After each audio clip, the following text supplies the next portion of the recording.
Në Prishtinë është mbajtur tryeza me temën bashkëtesa ndërfetare përballë nismave përçarëse, organizuar nga Këshilli i Bashkësisë Islame të Prishtinës. Diskutimi u fokusua në nismat e fundit për konvertimet fetare nga organizata që bartin prapavijë të dyshimt, me ndikim në prishjen e harmonisë fetare dhe destabilizim shoqëror. Përmes paraqitjeve të tyre, panelistët theksuan rëndësinë e mbrojtjes së bashkëtesës tradicionale në vend, si dhe rolin e institucioneve në parandalimin e fenomeneve që synojnë përçarjen e qytetarëve. Me temën Pozita e bashkësive fetare në Kosovë sipas legjislacionit në fuqi, profesori universitar Mazlum Baraliu theksoi se statusi juridik i bashkësive fetare mbetet i parregulluar, gjë që e vlerësoi si të padrejtë dhe diskriminuese. Nuk kemi një ligj të mirëfillt i cili e siguron pozitën juridike të bashkësive fetare. Ajo që tani është e paqëndrueshme, është e padefinuar dhe nuk është e drejtë, është diskriminuese. Përkundër faktit që nuk ka as me kushtetut dhe as me ligjin e fjalë një fe që është zyrtare në Kosovë. Pra, pa dashur që të nënçmojmë asnjë njeri që i beson Zotit, Zoti është një dhe i të gjithëve, por nuk mund të barazohen, sikur ata që përmendan një përqindje dominante historike të islamit në Kosovë, me ata që vinë këtu, me gjithë respektin si musafir, bëjnë ndonjë punë, bëjnë ndonjë grup, sepse ligji lejon mundësinë që 100 persona mund ta bëjnë një bashkësi fetare. Dhe pastaj keni parasysh, këtu ka dhe kapela të ndryshme të formuara që derivojnë dhe devijojnë nga ajo që quhet rrugë e Zotit, për të gjithën nga të gjithë, ose do duhet quhet dhe të respektojë maksimalisht. Por sidoqoftë pra ligji ka mangësi të mëdha dhe si i tillë do duhej që të ketë një interkomunikim më të mirë në mes në radhë parë të bashkësive fetare që ekzistojnë dhe funksionojnë në Kosovë. Kurse profesori Milazim Krasniqi trajtoi temën projekti i ri për konvertim fetar, heshtja konsensuale dhe pasojat eventuale, ai shtjelloi prejardhjen historike të këtyre ideve të cilat sipas tij lidhen me zhvillimet e luftrave ballkanike dhe vazhdimsinë e projekteve për shërnjosjen e identitetit musliman në Kosovë. Krasniqi ngriti pyetje të drejtë mbi heshtjen e institucioneve shtetërore dhe mënyrën se si lejohen të regjistrohen organizata me veprimtari të tillë. Të iniciativave të sotme për çrrënjosjen e fesë islame nga Kosova janë atje te luftat ballkanike, ku objektivisht eliminimi i pranisë muslimane në shtetet ballkanike dhe në Ballkan. Lëvizja e Deçanit ose lëvizja për rikthim është vazhdimsi e atyre projekteve të vjetra për çrrënjosjen e muslimanëve nga Ballkani dhe nga Evropa.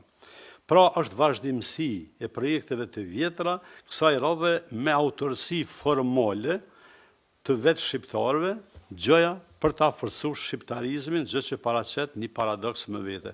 Kombi shqiptar është ndërmarrje përbashkët me kontributet vendimtare të shqiptarëve musliman. Prandaj ata që tentojnë të paraqesin katolikët si mbajtës të shqiptarizmit, thjesht janë gënjeshtarë. Pikrisht mbi atë gënjeshtër janë duke tentuar ta mbështesin projektin e ri për largimin nga feja islame, si gjëja kthim në shqiptarizëm. Pse heshtin institucionet shtetërore të Kosovës, policia, prokuroria, qeverit, partit,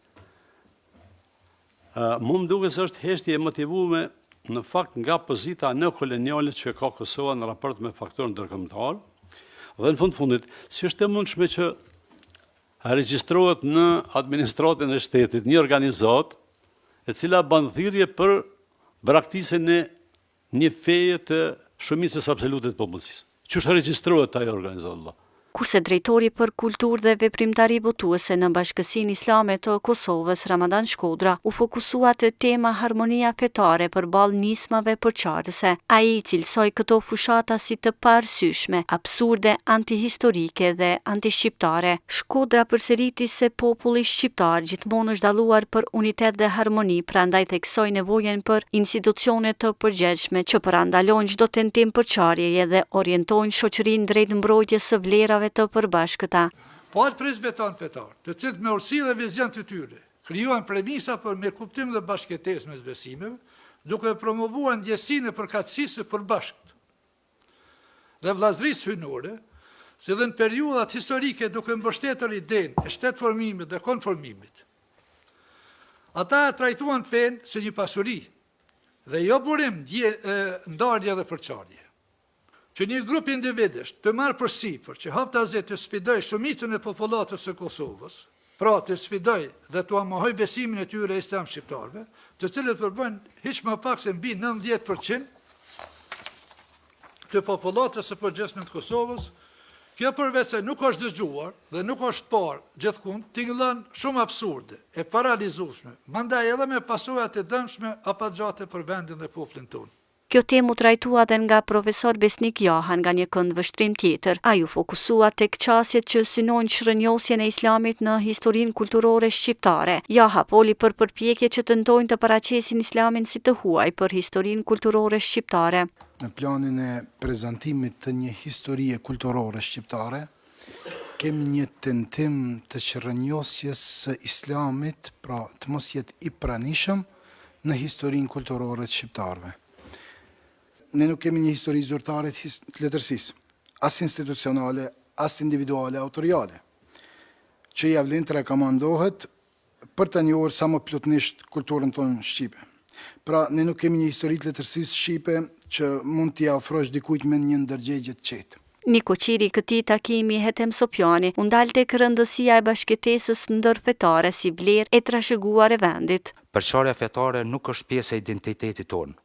Ajo vjen nga jashtë nesh, nga keqkuptimet, manipulimet apo dhe interpretimet të shtrembruara. Prandaj, roli ynë është të jemi një zë i arsyes, model i bashkëpunimit dhe model i paqes. Në fund të tryezës, panelistët u pajtuan se mbrojtja e harmonisë ndërfetare dhe reagimi institucional ndaj nismave destabilizuese mbetet domosdoshmëri për shoqërinë dhe sigurinë në vend.